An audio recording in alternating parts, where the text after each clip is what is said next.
Hello everyone, final revision में आपका स्वागत है और मैं हूं यश। आज के लेक्चर में हम इंटरनल सिक्योरिटी के चैलेंजेस और उनके सॉल्यूशंस की बात करेंगे। इसमें आतंकवाद, अलगाववाद, पूर्वोत्तर राज्यों से संबंधित मुद्दे, शरणार्थी आदि जैसे टॉपिक्स को डिटेल में देखेंगे। चलिए लेक्चर स्टार्ट करते हैं। शुरुआत करते हैं इंटरनल सिक्योरिटी से। यह राष्ट्रीय सुरक्षा का एक अत्यंत महत्वपूर्ण पहलू है। यह कानून और व्यवस्था लोगों की संपत्ति की सुरक्षा, राष्ट्र की एकता और अखंडता से संबंधित है और व्यक्तियों के मौलिक अधिकार और मानवाधिकार को सुरक्षित रखने के लिए सुदृढ़ आर्थिक सुरक्षा का होना भी आवश्यक होता है। किसी भी देश की राष्ट्रीय सुरक्षा नीति मुख्यतः 3 लक्ष्यों को सामने रखकर बनाई जाती है। पहला, देश की संप्रभुता की रक्षा। दूसरा, क्षेत्रीय एकता और अखंडता बनाए रखना। तीसरा, देश की आंतरिक शांति बनाए रखना। वर्तमान में आतंकवाद, नक्सलवाद, क्षेत्रवाद और भ्रष्टाचार देश के लिए गंभीर चुनौतियां हैं। भारत में आतंकवादी और उग्रवादी गतिविधियां, विजातीय संघर्ष, धार्मिक कट्टरता आंतरिक सुरक्षा के लिए एक बड़े खतरे हैं। यहाँ समाजवादी और राष्ट्र विरोधी तत्वों के द्वारा अपने निजी स्वार्थ की पूर्ति के लिए अव्यवस्था और असंतुलित माहौल का निर्माण किया जाता है। ये सभी तत्व ऐसा सिद्ध करना चाहते हैं कि देश की कानून और व्यवस्था कमजोर है और इसे चुनौती देने वाले कानून और व्यवस्था की पहुंच से बाहर हैं। देखिए, ये सभी चुनौतियां काफी हद तक हमारे देश की छवि पर भी प्रतिकूल प्रभाव डालती हैं, जो कि उद्योगों, विदेशी निवेशकों और अन्य निवेशों को प्रभावित करती हैं। आगे मादक पदार्थों की तस्करी, मानव दुर्व्यापार, मानव अंगों की तस्करी और खरीद फरोख्त, ये सभी मानवाधिकार का गंभीर उल्लंघन है। ये आंतरिक सुरक्षा के साथ साथ भारत की संप्रभुता के समक्ष भी चुनौती है। चलिए अब आगे जानते हैं कि भारत के सामने आंतरिक सुरक्षा की कौन कौन सी समस्याएं मौजूद हैं। इसमें पहला है राष्ट्र निर्माण की समस्या। देखिए, संविधान में 42वें संविधान संशोधन के माध्यम से अखंडता शब्द जोड़ा गया, जिसका उद्देश्य राष्ट्रीय एकीकरण के मार्ग की बाधाओं को दूर करना था। ऐसा इसलिए क्योंकि यहाँ नृजातीय हिंसा, जातिगत तनाव, असमान विकास की समस्याओं के कारण भारत की बहु-नृजातीय और बहुसांस्कृतिक रूपरेखा पर विपरीत असर पड़ता है और भारत जैसे विविधता मूलक देश में सामाजिक और राजनीतिक व्यवस्था के प्रति निष्ठा और विश्वसनीयता तथा समर्पण का भाव सभी वर्गों, समुदायों और व्यक्तियों में विकसित करना भी एक चुनौतीपूर्ण कार्य रहा है। अतः राष्ट्र की एकता और अखंडता को सुनिश्चित करने के लिए पारस्परिक विद्वेषों, विरोधाभासों, पूर्वाग्रहों, जातीय नृजातीय निष्ठाओं से ऊपर उठना अत्यंत आवश्यक है और राष्ट्र की सुरक्षा के लिए क्षेत्रवाद, भाषावाद, संप्रदायवाद आदि की मानसिकता को नियंत्रित करना भी आवश्यक है। अब दूसरी समस्या है धार्मिक विद्वेष, नृजातीय और भाषाई विवाद। स्वतंत्र भारत के इतिहास में अनेक सांप्रदायिक दंगे होते रहे हैं। इसमें धर्म, जाति, भाषा, क्षेत्र आदि के संकीर्ण आधारों पर अनेक समूह और संगठन धर्म, क्षेत्र, भाषा के आधार पर स्वयं को सर्वश्रेष्ठ बताकर सामाजिक खाई को बढ़ाते हैं और विद्वेष फैलाते हैं और आपस में लड़ाने का कार्य भी करते हैं। इससे राष्ट्र की एकता और अखंडता तो खंडित होती ही है, साथ ही बहुलतावादी समाज की मुख्य विशेषता शांतिपूर्ण सहअस्तित्व और समन्वय की संस्कृति को भी नुकसान होता है। अगली समस्या है अलगाववाद और प्रशासनिक अक्षमता से उत्पन्न समस्याएं। इसमें जम्मू कश्मीर और पूर्वोत्तर की समस्याएं सामने आती हैं। एक तरफ जम्मू कश्मीर में अलगाववाद की भावना पैदा हुई है और वहां स्वतंत्रता की मांग उठती जा रही है। वहीं दूसरी ओर पूर्वोत्तर में कई राज्यों में अलग राज्यों की मांग, स्वायत्त क्षेत्र की मांग, अलग जिलों की मांग के आधार पर आंदोलन चलाए जाते हैं। इनमें अवैध आप्रवासन भी एक समस्या है। आगे है वैचारिक अंतर से उत्पन्न समस्याएं। इसमें नक्सलवाद और वामपंथी उग्रवाद के उदय में विकास की समस्या के साथ साथ वैचारिक अंतर भी एक मूल कारण है। यह कुछ हद तक आतंकवाद में भी समाहित है। तो ये कुछ समस्याएं थीं। अब आगे बात करते हैं आतंकवाद या टेररिज्म के बारे में। आतंकवाद का सरल अर्थ भय उत्पन्न कर अपने उद्देश्यों की पूर्ति करना है। ये उद्देश्य राजनीतिक, धार्मिक, आर्थिक और व्यक्तिगत भी हो सकते हैं। मतलब आतंकवाद कोई विचारधारा या सिद्धांत नहीं है, यह एक तरीका, प्रक्रिया या उपकरण है जिसके माध्यम से कोई राज्य, राजनीतिक संगठन, अलगाववादी संगठन, जातीय और धार्मिक उन्मादी ये सभी अपने उद्देश्यों को प्राप्त करने का प्रयास करते हैं। यूनाइटेड नेशन के एक पैनल ने 2005 में आतंकवाद को परिभाषित करते हुए कहा कि जनसंख्या को भयभीत करने अथवा सरकार या किसी अंतर्राष्ट्रीय संगठन का कोई कार्य करने अथवा कार्य नहीं करने के लिए बाध्य करने के प्रयोजन से नागरिकों और गैर लड़ाकुओं को मौत के घाट उतारने अथवा गंभीर शारीरिक नुकसान पहुंचाने के लिए अभिप्रेत जो भी कार्य किया जाता है वही आतंकवाद है।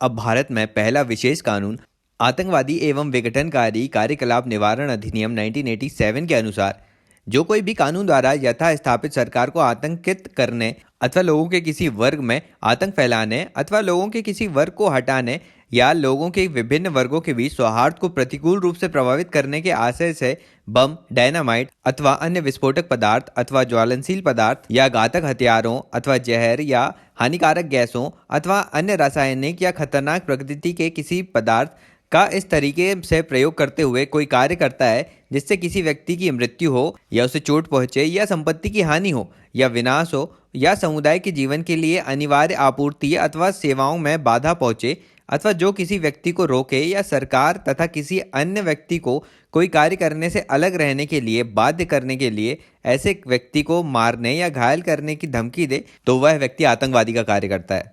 1987 के इस एक्ट की डेफिनेशन हर छोटे छोटे पहलू को कवर कर रही है। देखिए, आतंकवाद को वैश्विक घटना मानने के बाद भी अभी भी अंतर्राष्ट्रीय रूप से स्वीकृत परिभाषा नहीं है इसकी। इसके दो कारण हैं। पहला कारण कि किसी एक देश में आतंकवाद में लिप्त व्यक्ति को दूसरे देश में स्वतंत्र सेनानी के रूप में देखा जा सकता है। दूसरा कारण है कुछ राष्ट्र स्वयं अपनी एजेंसियों और किराए पर लिए एजेंटों के माध्यम से अन्य राज्य की सरकार को पलटने, वहां के अधिकारियों की हत्या कराने आदि के लिए विभिन्न आपराधिक कार्य कराते हैं और उन्हें प्रोत्साहित करते हैं। चलिए अब आगे आतंकवाद के विभिन्न प्रकारों के बारे में जानते हैं। पहला है धार्मिक आतंकवाद। हॉफमैन के अनुसार धार्मिक अनिवार्यता द्वारा पूर्णता अथवा अंशतः प्रेरित आतंकवाद के व्यवहारकर्ता हिंसा को ईश्वरीय कर्तव्य अथवा सांस्कारिक कृत्य मानते हैं। वर्तमान में धार्मिक आतंकवाद राजनीतिक हिंसा का मुख्य प्रेरक बन गया है। आधुनिक युग में धार्मिक आतंकवाद की प्रवृत्तियां, हिंसा के स्तर और इनकी वैश्विक पहुंच में बढ़ोतरी हुई है। दूसरा प्रकार है मानव जाति राष्ट्रवादी आतंकवाद। ऐसी आतंकवादी हिंसा प्रायः नए राज्यों के सृजन के लिए एवं एक मानव जाति समूह के दूसरे मानव जाति समूह से ऊंची स्थिति को साबित करने के लिए देखने मिलती है, जैसे श्रीलंका में तमिल राष्ट्रवादी समूह। तीसरा प्रकार है राज्य प्रायोजित आतंकवाद। यह सैन्य संघर्ष में ही देखा जाता आ रहा है। 1960 से 70 के मध्य फिर से उभरा था यह। इसमें 19वीं सदी में यूएसए के अधीन पश्चिमी शक्तियों ने संपूर्ण शीत युद्ध में सभी किस्म के राष्ट्रवादियों और साम्यवाद विरोधियों को समर्थन किया। वहीं सोवियत संघ ने भी इस अवधि में ऐसे ही कार्य किए। ईरान, इराक, सूडान, लीबिया, उत्तरी कोरिया जैसे देश अपने शत्रु देशों में विभिन्न प्रकृति की राजनीतिक हिंसा के प्रायोजन में संलग्न रहे हैं। भारत स्वतंत्रता प्राप्ति के समय से ही पाकिस्तान द्वारा प्रायोजित आतंकवाद का सामना करता आ रहा है। अब आगे आतंकवाद के विचारधारा उन्मुख स्वरूप को देखते हैं। इनमें वामपंथी आतंकवाद और दक्षिणपंथी आतंकवाद आता है। सबसे पहले देखते हैं वामपंथी आतंकवाद के बारे में। इसका वैचारिक आधार मार्क्स और एंजेल्स के लेखों ने प्रदान किया और इसे समर्थन लेनिन तथा माओ त्से तुंग जैसे परवर्ती साम्यवादियों के लेखों ने और भाषणों ने दिया। वामपंथी विचारधारा इस बात पर विश्वास करती है कि सभी मौजूदा सामाजिक संबंध और पूंजीवादी समाज में राज्य की संरचना प्रकृति में ही शोषणात्मक है और हिंसक साधनों के माध्यम से एक क्रांतिकारी परिवर्तन अत्यावश्यक है। इसी के चलते ये हिंसक विरोध करते हैं। इसके कुछ उदाहरण भारत और नेपाल में माओवादी गुटों के रूप में देखे जा सकते हैं। वहीं जर्मनी में रेड आर्मी गुट, इटली में रेड ब्रिगेड, पेरू में शाइनिंग पाथ, अर्जेंटीना में मोंटेनेरो आदि कुछ आतंकी गुट हैं। आगे बात करते हैं दक्षिणपंथी आतंकवाद के बारे में। इसमें दक्षिणपंथी गुट पूर्व स्थिति बनाए रखने को कहते हैं। ये परिवर्तन का विरोध करते हैं और उस पूर्व स्थिति तक वापस आना चाहते हैं जिसे वे संरक्षित किया जाना महसूस करते हैं। कभी कभी ये दक्षिणपंथी विचारधारा वाले गुट नृजाति या नक्सलवादी स्वरूप भी अख्तियार कर सकते हैं। वे सरकार के किसी क्षेत्र को अधिग्रहित करने अथवा पड़ोसी देशों में अल्पसंख्यकों के अधिकारों को संरक्षित करने के लिए सरकार को हस्तक्षेप करने के लिए बाध्य कर सकते हैं। इसके एग्जाम्पल हैं जर्मनी में नाजीवाद और इटली के फांसीवाद। अब दक्षिणपंथी हिंसा के लिए धर्म एक सहायक भूमिका निभा सकता है। आतंकवाद का अगला प्रकार है नार्को आतंकवाद। यह दो आपराधिक गतिविधियों को समायोजित करता है, जिसमें मादक पदार्थों के अवैध व्यापार के साथ साथ आतंकवादी हिंसा भी इसमें शामिल होती है। नार्को आतंकवाद मुख्यतः आर्थिक कारणों द्वारा प्रेरित होता है, क्योंकि ये आतंकवादी संगठनों को अपनी गतिविधियों के लिए न्यूनतम लागत से काफी अधिक राशि जुटाने में सहायता करता है।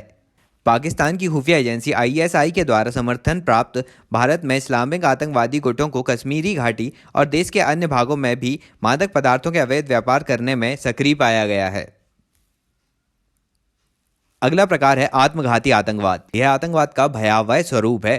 जिहादी आतंकवादियों ने 1990 के दशक में आत्मघाती आतंकवाद अपनाया। कश्मीर में पहला आत्मघाती हमला सीमा सुरक्षा बल की चौकियों पर 13 जुलाई 1991 में किया गया, जम्मू कश्मीर विधानसभा कॉम्प्लेक्स में अक्टूबर 2001 में हुआ आत्मघाती हमला, जिसमें विस्फोट से भरा वाहन प्रवेश द्वार को तोड़ते हुए अंदर चला गया और जिसमें चालक भी मारा गया था। मतलब ये मानव बॉम्ब के समान है। अगला प्रकार है साइबर आतंकवाद। इसमें साधारणतया कंप्यूटरों, नेटवर्क्स और उसमें रखी सूचना के विरुद्ध गैर कानूनी आक्रमण और आक्रमण की धमकियां शामिल होती हैं। ये आतंकवादी स्वरूप में राजनीतिक और सामाजिक उद्देश्यों को बढ़ावा देने के लिए सरकार और उसके लोगों को भयभीत करना और पीड़ित करना से संबंधित है। 1998 में श्रीलंकाई राजदूत वासों में एथनिक तमिल उग्रवादियों द्वारा भेजे गए ईमेल साइबर आतंकवाद का पहला हमला दर्शाते हैं। वर्ष 2011 में चीन और अमेरिकी गुट भी एक दूसरे के विरुद्ध साइबर हमले में शामिल रहे। तो ये कुछ प्रकार थे आतंकवाद के। अब आगे बात करते हैं आतंकवाद के विभिन्न साधनों के बारे में, इंस्ट्रूमेंट्स के बारे में। देखिए, आतंकवाद के परंपरागत स्रोतों में तो अपहरण करने और विभिन्न भवनों, विशेषकर सरकारी या सार्वजनिक भवनों को बलपूर्वक अधिग्रहित करने के अतिरिक्त हथियार, बम, आईईडी या इम्प्रोवाइज्ड एक्सप्लोजिव डिवाइस, हथगोले, बारूदी सुरंगों का प्रयोग करते हुए व्यक्तियों और संपत्तियों पर आक्रमण जब किया जाता है तो ये परंपरागत स्रोत हो जाते हैं। लेकिन इसके अलावा रासायनिक हथियारों, जैविक हथियारों और न्यूक्लियर हथियारों जैसे आधुनिक हथियार भी आतंक फैलाने में सहायक सिद्ध हो सकते हैं और विभिन्न आतंकवादी समूह इन सभी हथियारों को प्राप्त करने में प्रयासरत भी हैं। चलिए आगे देखते हैं कि इस्लामिक आतंकवाद का भारत पर क्या प्रभाव पड़ा है। पहले आर्थिक प्रभाव देखें। भारत की आंतरिक सुरक्षा बनाए रखने के लिए आम बजट में रक्षा बजट का काफी अधिक हिस्सा होता है। भारत दुनिया का सबसे अधिक रक्षा सामग्री आयात करने वाला देश है। इस मनी को भारत अवसंरचनात्मक ढांचे के विकास या नागरिकों के लिए कल्याणकारी योजनाओं और कार्यक्रमों के लिए उपयोग कर सकता है। उसका उपयोग सुरक्षा के लिए करना होता है ताकि सुरक्षित आर्थिक विकास को बढ़ावा मिले। साथ ही आतंकवाद के कारण जो अवसंरचना की हानि होती है उस पर भी भारत को निवेश करना पड़ता है। आतंकवाद के भय से विदेशी निवेश भी प्रभावित होता है। विदेशी कंपनियां अपनी उत्पादन इकाइयां यहां स्थापित करना नहीं चाहती। ये है आतंकवाद के आर्थिक प्रभाव। अब राजनीतिक प्रभावों की बात करें तो आंतरिक सुरक्षा संवेदनशील और विचारणीय मुद्दा है। इसमें आंतरिक सुरक्षा में चुनौती के कारण राजनीतिक अस्थिरता का वातावरण होता है। आम नागरिक का सत्तारूढ़ सरकार पर विश्वास भी कम होने लगता है और अंतर्राष्ट्रीय संबंधों में भी तनाव की स्थिति उत्पन्न होती है। भारत पाकिस्तान के बीच बातचीत लंबे समय से आतंकवाद के मुद्दे पर ही रुकी हुई है। विभिन्न अंतर्राष्ट्रीय संस्थाओं और संगठनों के समक्ष भारत की स्थिति या छवि भी धूमिल होती है और कश्मीर में लगातार आतंकी हमलों के कारण कश्मीर पर भारत की स्थिति भी कमजोर दिखती है। ये थे राजनीतिक प्रभाव आतंकवाद के। आगे सामाजिक प्रभावों की बात करते हैं तो लंबे समय तक आतंकवाद से ग्रसित रहने से भारतीय समाज पर गंभीर प्रभाव हुए हैं। धर्म और आतंकवाद के भ्रष्ट गठजोड़ के चलते आज भारत में सामान्य मुसलमानों के साथ भेदभाव की प्रवृत्ति बढ़ रही है। विभिन्न सामाजिक विकास वाले इंडेक्सेस जारी करने वाले अध्ययनों में आतंकवाद की समस्या के चलते भारत को दुर्बल और अशांत समाज समझा जाने लगा है। यह भारत की उस छवि को धूमिल करता है जिसमें उसे सहिष्णु और अनुकूलनशील सामाजिक व्यवस्था कहा गया था। ये थे आतंकवाद के प्रभाव। अब आगे जानते हैं आतंकवाद से निपटने की रणनीतियों के बारे में। इसके लिए बहुआयामी दृष्टिकोण अपनाने की जरूरत है, जिसमें सामाजिक आर्थिक विकास को प्राथमिकता दी जानी चाहिए ताकि कमजोर वर्ग आतंकवाद का शिकार न बने। उनकी धन और समानता सुनिश्चित कराई जानी चाहिए और प्रशासन को भी लोगों की शिकायतों के प्रति उत्तरदायी होना चाहिए और उनका तत्कालिक निवारण होना चाहिए ताकि लोग आतंकवादी तत्वों का शिकार न हो सकें। आतंकवादी तत्वों से निपटने के लिए सुदृढ़ उपाय किए जाने चाहिए, लेकिन मानवाधिकार का भी सम्मान होना चाहिए इसमें। और इसके लिए कानून प्रवर्तक एजेंसियों के पास कानूनी ढांचा, पर्याप्त प्रशिक्षण, अवसंरचना, उपकरण और आसूचना में उपयुक्त तंत्र होना चाहिए। देखिए, आतंकवाद के जोखिम से निपटने के लिए प्रत्येक हितधारक एक साथ सामने आना चाहिए, जिसमें सरकार, राजनीतिक पार्टियां, सुरक्षा एजेंसियां, नागरिक समाज और मीडिया की महत्वपूर्ण भूमिका है। इस रणनीति को राजनीतिक, सामाजिक, प्रशासनिक, पुलिस और अन्य उपायों के साथ सम्मिलित करना चाहिए। जैसे राजनीतिक सर्वसम्मति में राज्यों और संघ राज्य क्षेत्रों के साथ गहन विचार विमर्श से कार्य करना चाहिए ताकि भारत सरकार आपसी सहयोग और समन्वय से महत्वपूर्ण भूमिका का निर्वाह करने की स्थिति में आ सके। इसमें राजनीतिक दलों को राजनीतिक हितों से परे राष्ट्रीय सुरक्षा को सर्वोपरि मानना होगा। आगे सुशासन और सामाजिक आर्थिक विकास में जवाबदेह प्रशासन होना चाहिए, जिसमें स्वच्छता और भ्रष्टाचार मुक्त प्रशासनिक व्यवस्था आनी चाहिए।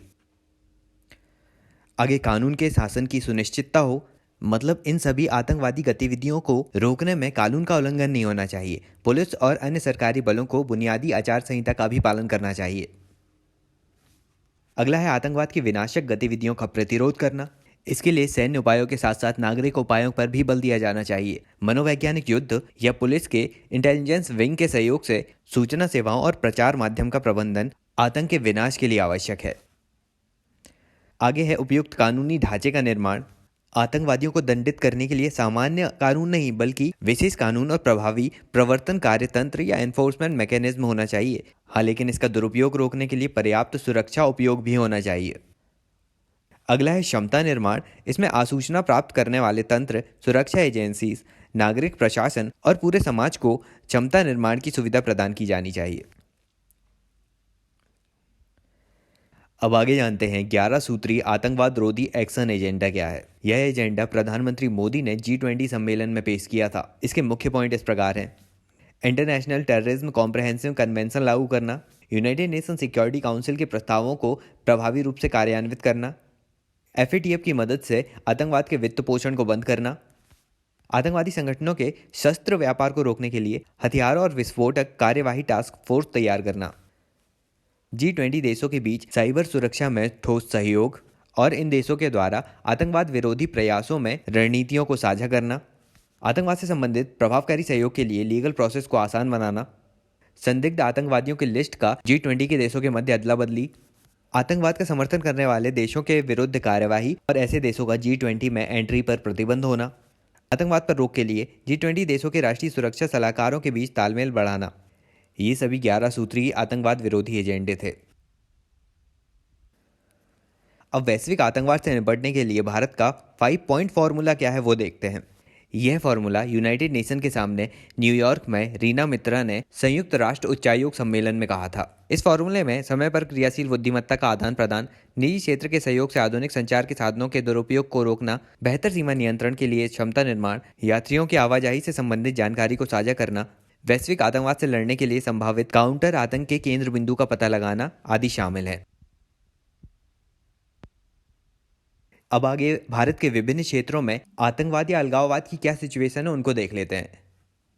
पहले बात करते हैं जम्मू कश्मीर में अलगाववाद और आतंकवाद के बारे में। यहाँ विद्रोही संगठनों की अलग अलग विचारधारा है। कुछ धर्म के नाम पर जिहाद कर रहे हैं तो कुछ पाकिस्तान में विलय के पक्ष में हैं और कुछ संगठन स्वतंत्र कश्मीर की बात करते हैं।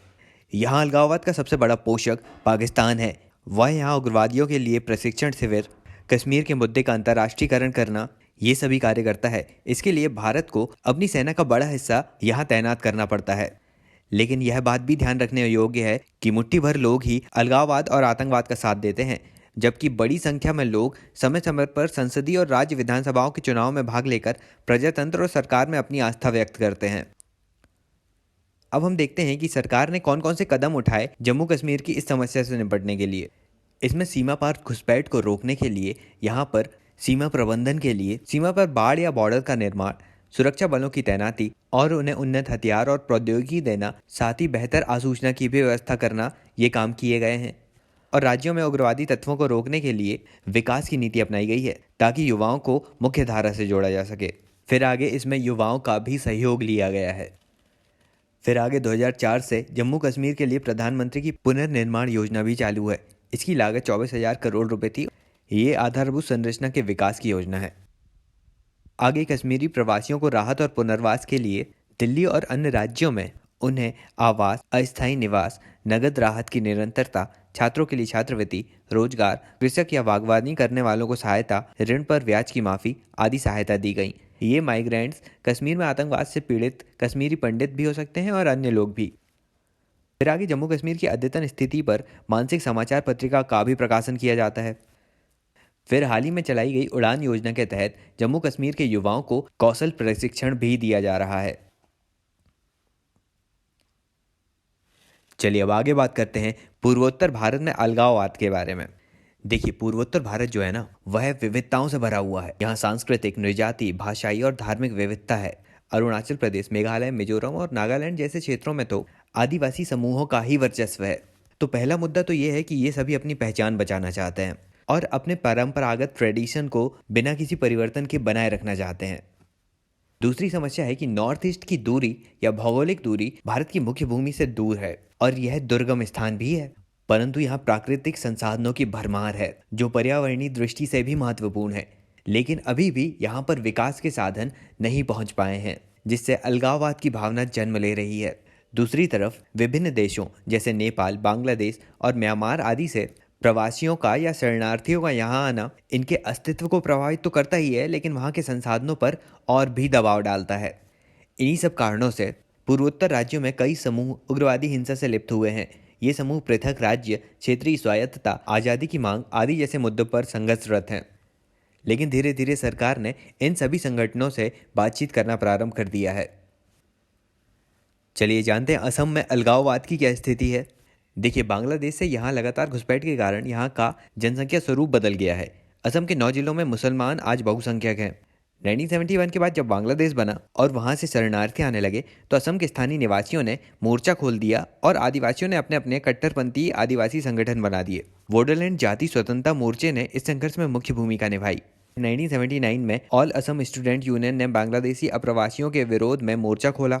1985 में केंद्र सरकार ने विरोधी गुटों के नेताओं के साथ समझौता किया, लेकिन इसमें भी यह शर्त थी कि 25 मार्च 1971 के बाद बांग्लादेश से असम में आए लोगों को नागरिक नहीं कहा जाएगा, उन्हें अवैध प्रवासी माना जाएगा। असम में अभी 35 से ज़्यादा अलगाववादी संगठन सक्रिय हैं। इसमें उल्फा प्रमुख है। उल्फा या United liberation front of Assam Bharat के पूर्वोत्तर राज्य में सक्रिय एक आतंकवादी और उग्रवादी संगठन है। ये असम को स्वतंत्र राज्य बनाना चाहता है। आगे वोडो समस्या क्या है असम की वो देखें तो असम में भी स्वतंत्रता के बाद हिंदू मुस्लिम संघर्ष देखने मिले थे। असम में भी मूल निवासी वोडो मुस्लिम समुदाय के विरुद्ध हैं। वे उन्हें अवैध प्रवासी मानते हैं। राज्य की जनसंख्या में वोडो मात्र 5% है और मुस्लिम आबादी 33%। इसलिए दोनों के मध्य बार बार उग्र जातीय हिंसा देखने मिलती है। वोडो समुदाय 6 दशकों से अलग राज्य की मांग कर रहा है। 1980 से 90 के दशक के बीच नेशनल डेमोक्रेटिक फ्रंट ऑफ वोडोलैंड सक्रिय होकर बड़ा आंदोलन करता है।